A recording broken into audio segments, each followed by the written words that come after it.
province.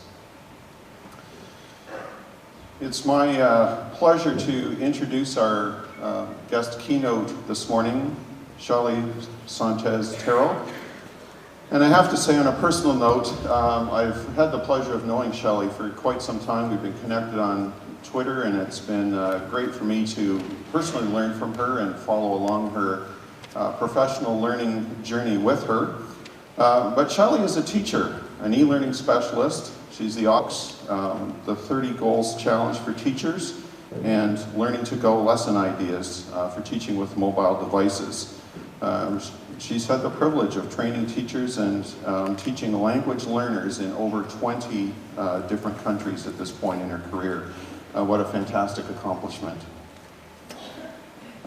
Shelly's been recognized by ELTON Awards, the New York Times, and Microsoft as a leader in the movement of teacher-driven professional development, and as the founder and organizer of various online conferences, Twitter chats, and webinars. Among many awards, Shelly was recently recognized by Tech and Learning as one of the top 10 most influential education entrepreneurs. So Shelly, without further ado, thank you so much for coming to Bit 16 to share your talents and experiences with us. Welcome.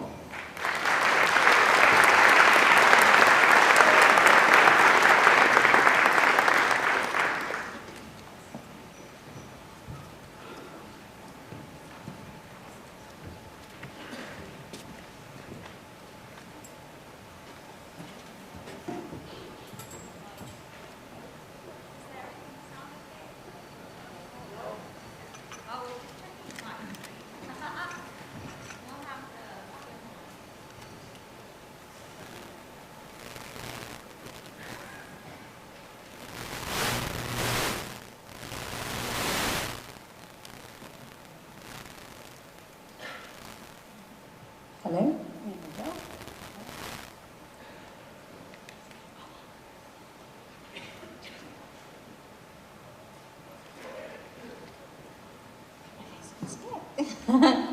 Well, thank you so much for having me here today. It's a great honor. This is actually the first time that I've ever gotten to visit Niagara Falls. And my daughter, because we're live streaming, so my daughter will someday get to see that her mom brought her to Niagara Falls. So I'm pretty excited about that. I'd like to thank the committee, Harry and the rest of the committee, the tech crew, and all of you for having me here all the way from Texas to share a message that I think is very important. And it's about the possibilities and also the potential and the purpose of using technology. And I know many of you already integrate technology, and we're at different levels of integrating that technology. And I think one of the most important things about being here today is that all of this is live streamed. Can y'all still hear me? Okay, good. And just that shows us how powerful technology can be. Because not only is this message to everyone in this room, but there are teachers from all over the world that are watching the live stream right now. So I'd like to say hi to them. There's my partner, his class. I'm going to give a shout out to them because they'll be participating with the Bit16 hashtag, doing some of the activities too. And so his class gets to watch and participate. And my students also, if they woke up very early this morning, so it's 7:30 where I'm from, then they'll also be having that opportunity to watch me. So I think that's pretty amazing. I want you to take a look at this number. This number is the amount of students, the average classroom teacher, the teacher impacts. Now, if many of you are connected on social media, or you teach online, or you teach other teachers online, so this number, I think, actually for many of you, you've probably surpassed impacting those amount of learners in your life. But I think that's important to remember because even more important, more important is not only how many you've impacted, and I want you to think about the amount of years you've taught. Some of us have taught for 10 years, some may have taught for 5 years. I've been teaching students, okay? And so when you think of that number, it's so profound because every single day when you're with those learners, you impart in them a belief. You affect them. You make them believe something about themselves. You make them feel a certain way about learning. And that never changes. Even if the technology and if the world that we live in changes, that doesn't. But what's important is that our students, they didn't grow up in the same world we did. My daughter won't grow up in the same world that I did. A world where I got to know what life was like before the internet. Okay? And that's such an impact on our lives because our students don't get to understand the privilege that they have and the responsibility that comes with being able to send a message around the world like we get to today. And because they don't know that, they take that very carelessly a lot of times. So it's important for us, before we leave today, that's the most important message I want you to think about, is how in my classroom, every day when I use technology, not whether you use the most advanced technology, but how you can get your students to use it in a way that they have a purpose, that they realize every time that I send something, I impact another human being. I impact many human beings. What I choose to like, what I choose to retweet, what I choose to reblog, what I choose to meme are values, traditions, and behavior that around the world others see. And then they copy and they do. So every single learner we have, and I know sometimes we go into teaching every day, or we'll teach our students every day, and we don't realize that, you know, every single student and every moment with them really counts. So one of the things that they've done for that is the 30 Goals Challenge for teachers. It's a free thing. We've been doing it for 7 years. Over 10,000 teachers have joined, and every day we just focus on a small goal, something that's very achievable, something like high five every student. Some have to do with tech, and some don't have to do with tech. But it's just so that every day we have in our minds that we're mission-minded, and we want our students to be mission-minded as well, so we can remember, you know, what an important impact that we have as teachers. Our students, because of their digital use and because it's not connected in the classroom, they often, whatever they do online, whatever their choices are, their behaviors, impact our values, they impact our language, the way that we learn, the way we communicate, our routines. And part of that is, when was the last time the majority of people around the world who have their cell phones were able to put it down for an entire day? Now that's a routine, 10 years ago, that wouldn't have been a problem. And there's nothing not quite comparable. Yes, some people were addicted to video games or maybe TV, but it's a whole different ball game, as we say. But and so these behaviors, and these aren't things that we think that we're influenced by, but we are. We also are part of that. And here are some examples. Here's different statistics, a lot of them from Canada. So our dictionary, there are certain words that are now taken out of the dictionary that a lot of linguists, I teach language learners, and a lot of teachers were very upset when they took buttercup and some of these other words out of the dictionary and replaced them with Twitter, tweets, selfie, word of the year.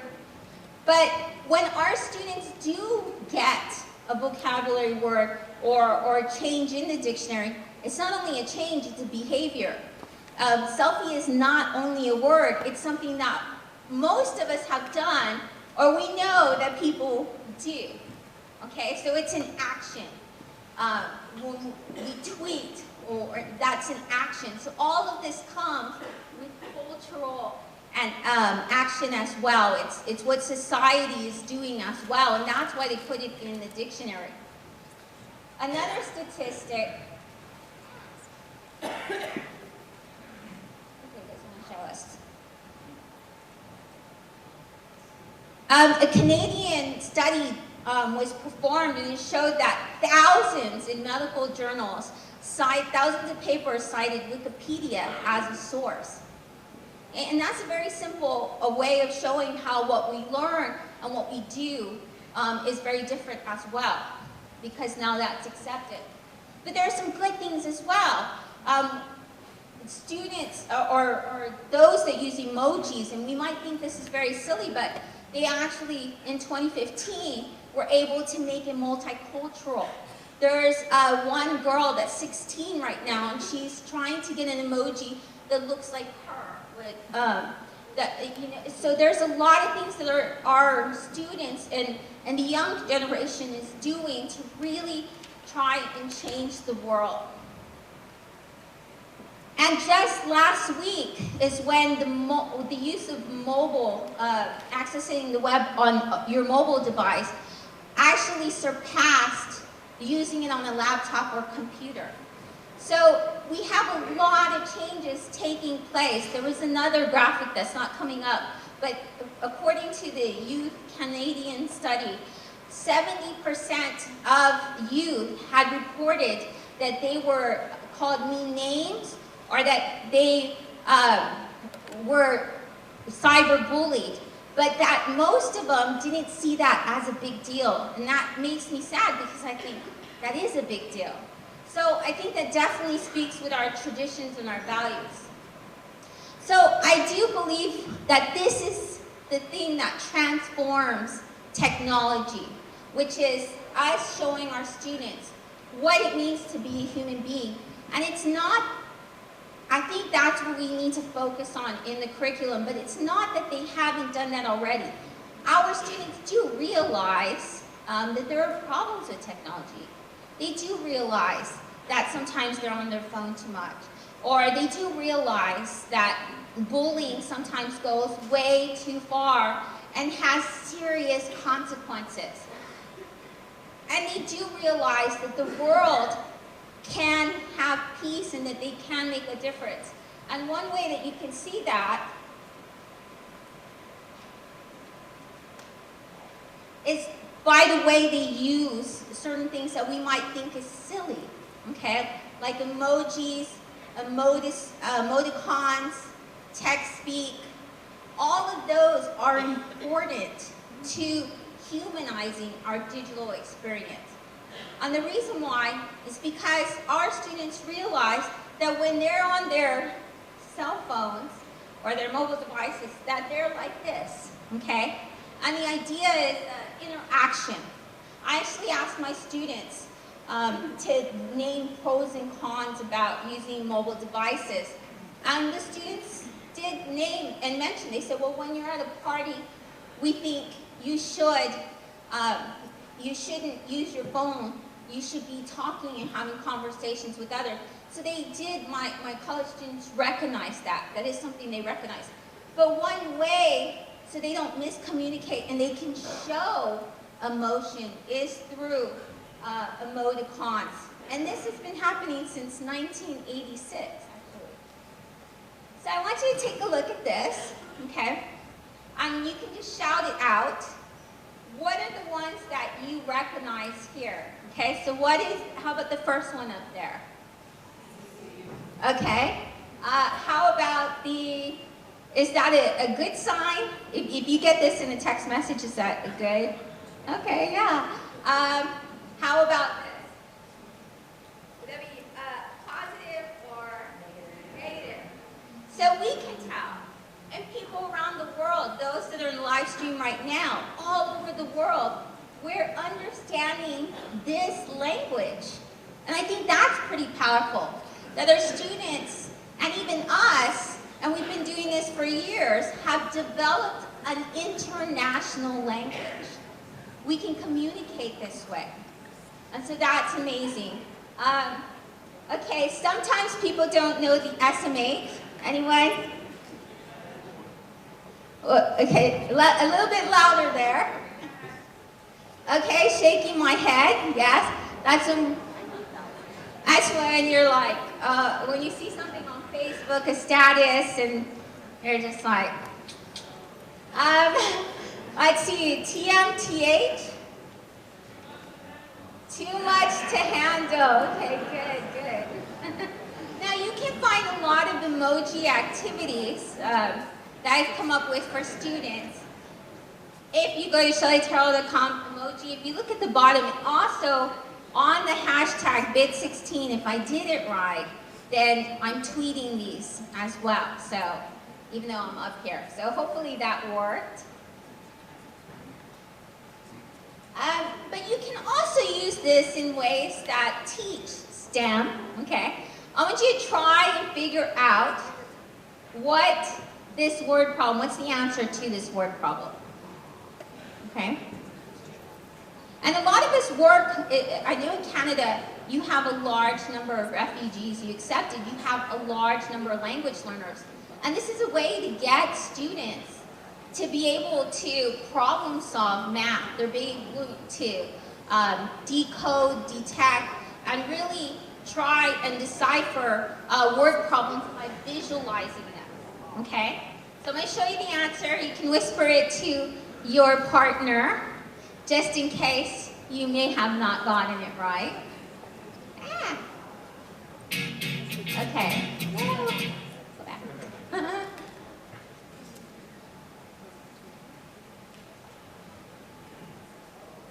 Okay, so did some of you get that right? Any mathematicians here? Oh, you did? Okay. Okay, so that was a pretty easy way to use emojis. But they even use, Bill Nye, the science guy, has created many different emoji videos to explain very difficult science. So I'm not going to show you one of those because I have a lot of other videos to show you, but he has a periodic table of these videos. And General Electric has 6-second science, they're little videos, and they show students how to do different experiments. And they've encouraged students to create their own. They have, when Vine is no longer going to exist, but Vine was a network where you could create these 6-second videos. And they had over 100,000 that they inspired to make these 6-second videos that showed physics, that show chemistry, that show chemical reactions in 6 seconds. And so I think that that's pretty amazing. And they all have emojis on them as well. The other way our students humanize their digital experience is with selfies. Now, many of us think that selfies are silly, but they're important. And the reason they're important is because our students, the way they see themselves, their self-conceptualization, the way they want to be perceived is now tied into a selfie. So part of, I also have some selfie lessons, and one of them I'm going to give you as a mission, okay? So even though it's silly, it'll get you out of your comfort zone, and it'll help you to understand the thought process and what you feel when you look at your own selfie. But it's a different type of selfie, okay? And so what I encourage students to do is to not just take the normal duck-face selfie or a selfie of them in the morning, but to actually go on an epic selfie adventure, okay? So you will see the video I show students, which I think is pretty inspiring.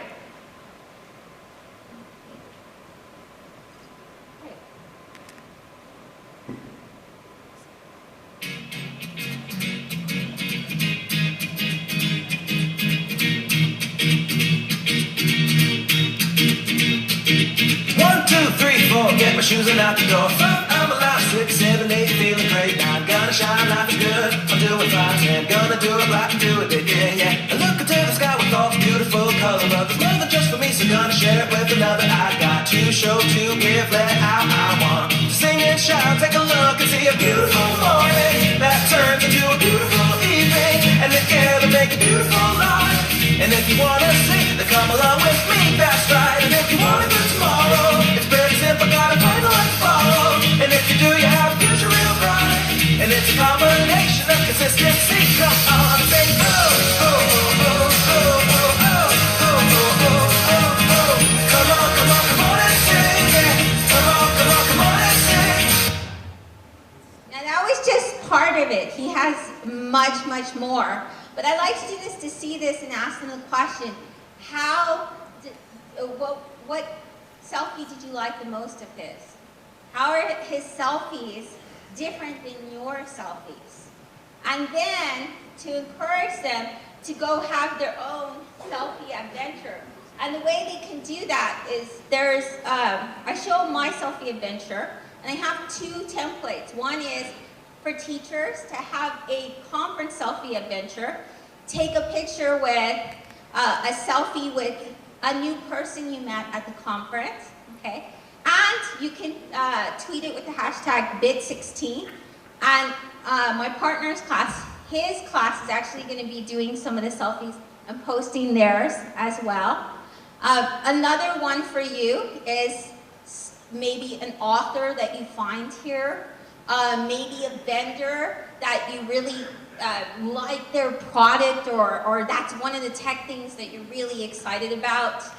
A landmark, but don't make it too dangerous at Niagara Falls, you know, that you'll get hurt or anything. I've heard some have gotten hurt taking selfies.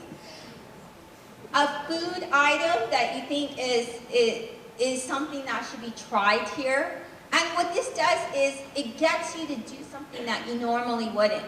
Now for students, it's a back-to-school selfie. You can find it on my blog. It's a template they can download. It's PowerPoint. You can edit any way you like. And the way they do it is a different perspective. They'll take a group selfie, which is called an USSI, or they'll take one with, they'll also take one with a favorite teacher, a mentor, a hero.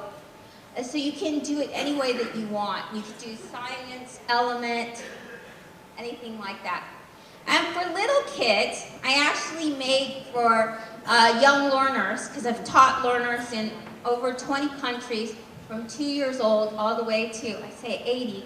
But for the young learners, sometimes they can't show themselves. But eventually, they're going to be part of that culture that wants to take a selfie. I know a 2-year-old that actually takes selfies. So what I have is for them to have characters, and those characters go on selfie adventures. And I made a video when I was in Croatia and Slovenia of these 2 characters to show my kids, to show them and explain to them the culture, the places I traveled to, the food and things like that. Another part of this digital world is also the use of hashtags. Hashtags are one of the most important inventions recently. And this was invented by Chris Messina, who is one of the founders of Twitter. And the reason why this is so powerful is because with hashtags, you can create movements. It's also a way that you can follow news, and then you can see people around the world that are experiencing something. You can see a primary resource. So for example, whenever we had the tsunami, that was a way, hashtags were a way to show shelters, to get them help. Whenever we've had a crisis, you can see where the news would say something, but on the tweets, when they used a hashtag, they would show you pictures and tell you what is really happening. So hashtags are very powerful, and teachers use them today to chat with each other on Twitter. You can use them on Facebook and Google+. You can use them on Instagram and many different platforms. But it brings us together. And so one activity I have students do is that they have to create hashtags to inspire action. Now, if you know of any hashtags that you believe inspire action, that are maybe from Canada, that people should know about, share it with the Bit16 hashtag, and that way we can know about them too. And there's actually, so these are some of the ones the students created, and also teachers I've taught in different places. Be yourself, from obese to beast, decide your future. And to let you know a little bit more about hashtags, I'm going to show you a video. Hey, Justin, what's up? Not much, Jimmy. Hashtag chilling. What's up with you? Just been busy working. Hashtag rise and grind. Hashtag is it Friday yet? Hey, check it out. I brought you some cookies. Hashtag homemade. Hashtag oatmeal raisin. Hashtag show me the cookie. Sweet. Hashtag don't mind if I don't. Pretty good. Hashtag getting my cookie on. Hashtag I'm the real cookie monster. Hashtag no. Delicious, right? Hashtag I did it all for the cookie. Hashtag LOL.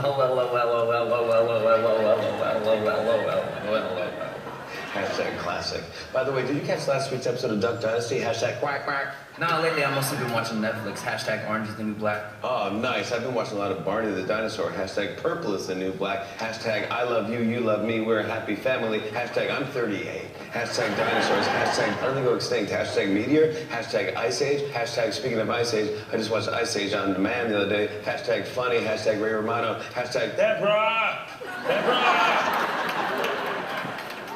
Hey, by the way, Halloween's only like a month away. I know. I mean, do you know where you're gonna be at? Hashtag life decisions. Hashtag sexy ghost. I think I'm gonna go as a Ninja Turtle. Hashtag gotta be Raphael. Hashtag Leonardo sucks. Hashtag the turtle, not the Italian Renaissance painter. Hashtag Mona Lisa. Hashtag is she smiling?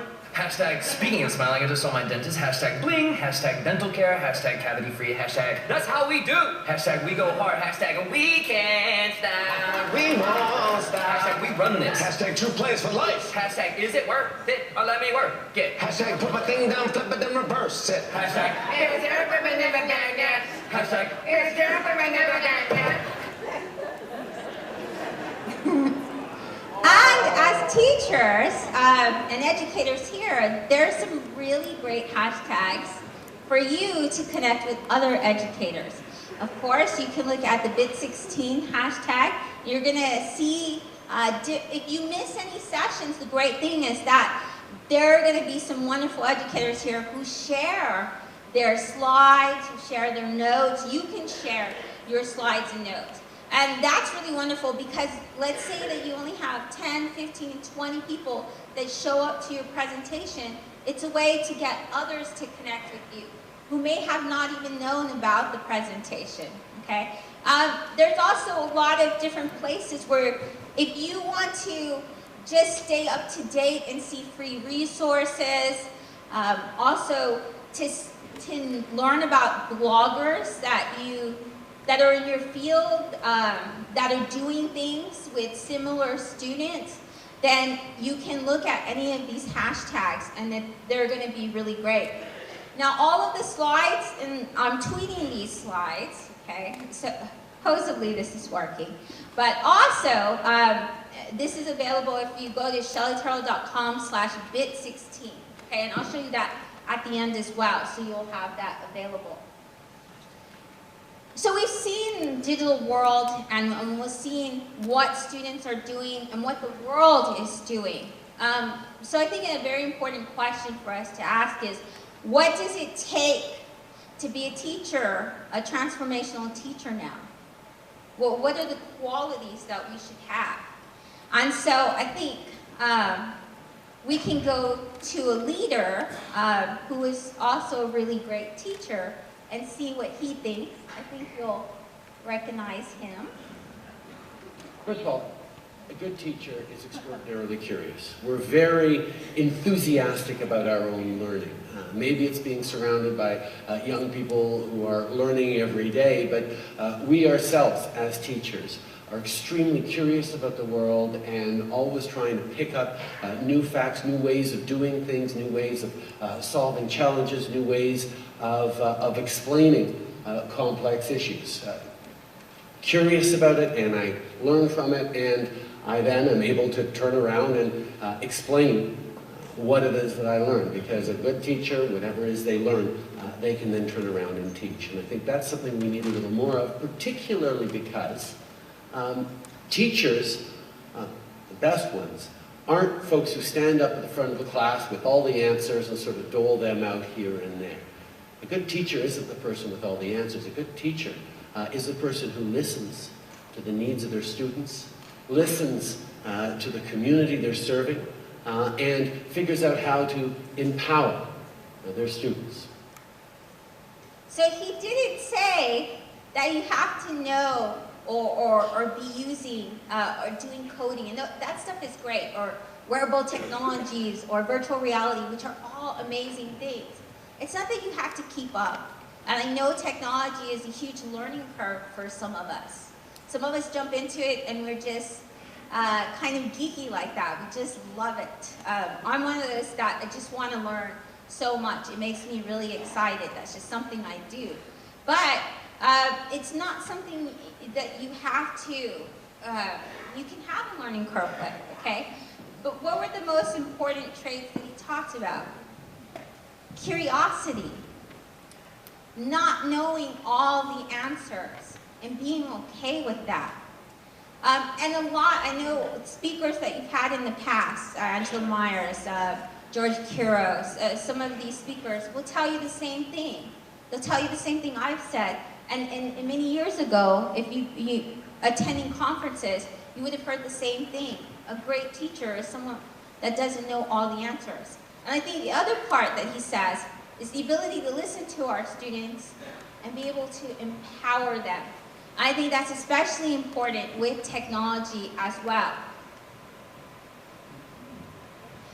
And part of that curiosity and willing to learn is to look at all the learning, the theories out there that have to do, the pedagogy, that's our foundation. It's not that you have to follow these to a T.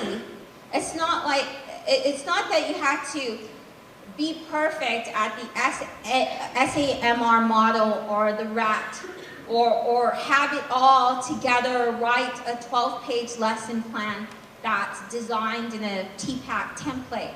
But what it does help you do is it helps give you a foundation and widen your perspective. It helps you make decisions to think about, okay, I can either have an online quiz with my students when they're reading, when they're doing a reading, or I can get my students to take that same reading and to create a comic that shows me that they understand what is taking place, the conversation or dialogue that's happening. Or I can get them to create an adventure game with this, or I can get them to do this and that. It gives you options, and it helps you think, what is it that's going to be best for your learners? And one of the great things about empowering students and listening to them, you have a presenter that I know is presenting later, Brian Aspinall, and he's a teacher in Canada. And he's done a great job, and other teachers of this, so Austin Grenier, and he'll be watching later the live stream, but he's just this amazing, and what he has done is he's actually taught teachers how to code, and he's done this, and he's also is the head of a coding club that teaches other students how to code and do amazing things. And the reason he does so many amazing things is because teachers like Brian have empowered him, have said it's okay, and other teachers have given him the ability to say, I'm okay with an 8th grader teaching me how to do something. And how many times do we get our students and make it okay and are comfortable? And I know that's something that's difficult to be comfortable with. And so he's empowered so much that he's actually coming out with a book on iTunes for teachers about 21st century skills.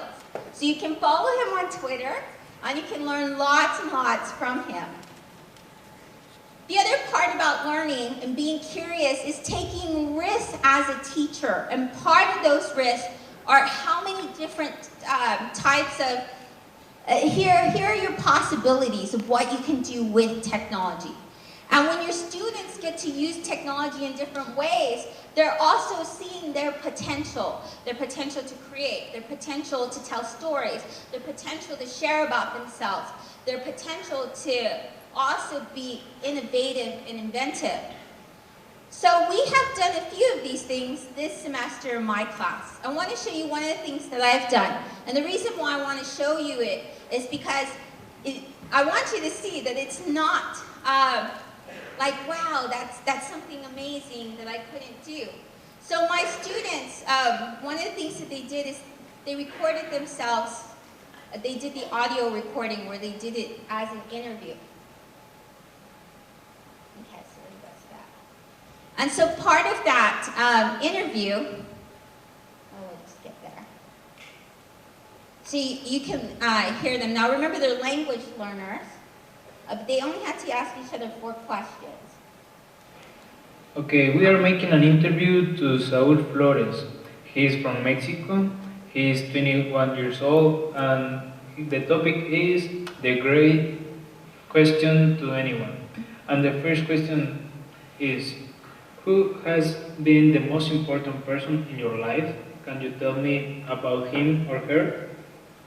Yes, well, my most important person in my life is my young brother. He has Down syndrome, and he is really special for me. That's why I will to help him all my life. Okay, thank you. The second question, what was the happiest moment of your life? Well, when I was playing hockey in Baja California, Mexico, I went MVP in 2014. That's awesome. Okay, the third question says, who has been the biggest influence on your life? What lesson did the person teach you? Okay, her name is Silvia Perez, and she made me work more than I could. And now I'm very responsible, and that's it. Okay, thank you. And the last one, what are the most important lessons you will be learning in your life? To be honest, to be humble, to be responsible, to be better person. Okay, thank you. That's it. So it's just a simple recording, but the process is what's important. So first of all, they went to this site called StoryCorps, and they listened to interviews and podcasts to learn about this. Now the objectives, what were the objectives? Listening, speaking, but also to practice the grammar of asking questions. So first of all, they were given a choice because StoryCorps has great ways to interview someone, so they got to choose who they got to interview. First of all, they chose that. And so I think choice is empowering. In every activity, they get a choice. Okay, so they chose the category. They got to decide 4 questions to ask. They could base them on the questions that are here. And then that's how they ask their questions. But I think even more important is every time we do this, every week that we meet, all of that goes online in our discussion, and they respond to each other. They comment on each other. So from that interview, every time they do something and they share themselves, they're vulnerable, but they're learning values. They're learning what it is to be vulnerable and share in their community. They're also learning how to comment, support each other, and they're learning about each other. I didn't know about his brother. I didn't know that about being humble. And that's one of the great things is when you start doing this with your students, you start learning things about them. When they end the year, you know this and this and this and this about them. And all of their peers also know that. And so for them, they're constantly practicing being part of a community, supporting each other, and not bullying each other. And when they do bully, when they do something inappropriate, that's a great teachable moment to be able to say, how does that impact your friend?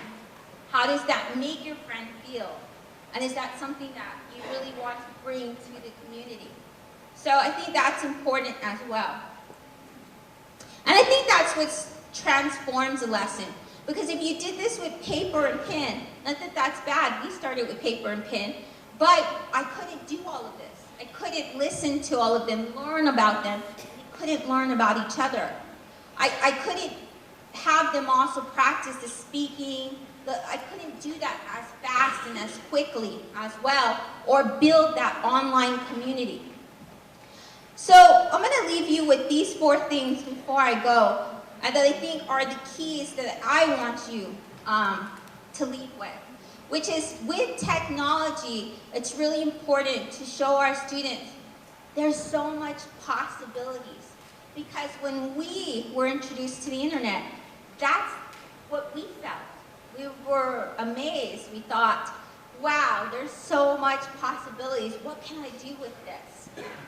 Can I go on a social network? And yes, for some of us it was really scary, but for some of us we decided to learn HTML, we decided to learn how to create Google sites, or we decided to learn Microsoft and the different tools out there. So we definitely tried to learn something. Show your students what potential they have to make an impact on the world, because every day they're making an impact. They just don't realize it. Every time they share, they retweet, they make an impact. And also, to give them that responsibility, say, this is your mission, and you have this opportunity. What are you going to do with this? How are you going to impact the world? Are you going to spread positivity? Are you going to spread social change? Or are you going to be a kind of person that can be a leader and spread fear with your, and we already see that. We've already seen how that changes an entire nation, or at least where I come from, you know? So we can see how powerful social media can be to do either, and that's what it does. And also to give them that purpose, that when you do use technology in the classroom, to give them a purpose with it. What is the purpose of this? How is that going to impact the world? Because if we do that and we find that in the curriculum, then that's going to be particularly important. And that's what I want my daughter. I want her to someday watch the live feed, and I want her to realize she has a purpose, she has a responsibility. And even though she didn't know a world without all of this incredible technology, she has that. So before I go, I'm going to share my story, why I think that technology is so amazing.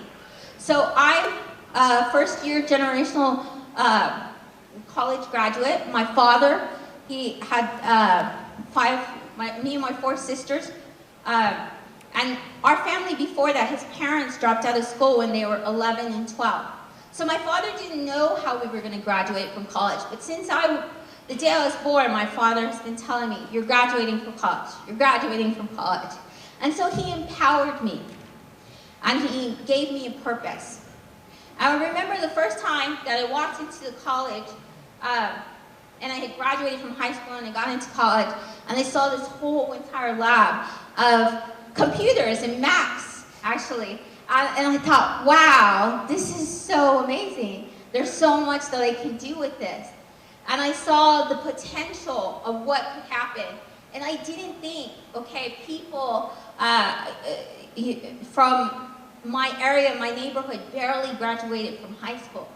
I didn't think that about my generation and my family who had never even gotten the chance to go to college. But I knew it was my responsibility. And when I started using technology, I started connecting later on with social media, with teachers, and now it's been 28 countries that I've been able to come and really share a message and help teachers around the world. And now I get to do it here today. And I think that's just like a powerful testament of technology as well.